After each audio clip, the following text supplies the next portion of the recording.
tasse de thé. C'est pour quelle chaîne? Je lis face à la caméra. Geoffrey Angèle! Rajoutez donc une bûche, nom de Saint-Roger! Il était une fois la Révolution. Il était, oui. Non, parce qu'en réalité, il n'en est pas grand-chose. C'est vrai ce que dit Marie-Frédégonde. Le jour de gloire est-il vraiment arrivé? Non, je ne crois pas. Enfin, pas pour ceux qui l'attendaient, tout du moins. 1 heure de gloire, tout au plus. Quelques brèves sur de menus canards. Et une vilaine chanson?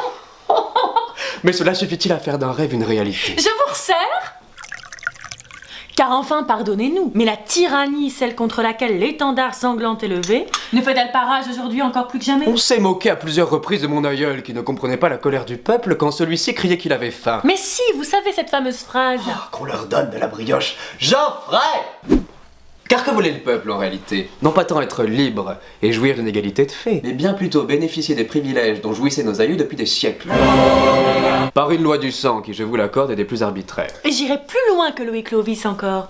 Qu'avons-nous fait ces derniers temps, sous couvert de lois sociales et égalitaires, sinon prendre le peuple pour les bœufs qu'ils ont toujours été? Liberté, liberté chérie, dit la chanson. Encore faut-il comprendre de quoi il en retourne. Alors aux armes, citoyens, allez-y, faites-nous rire. Certains de nos bisaïeux ont tout perdu. Et vous?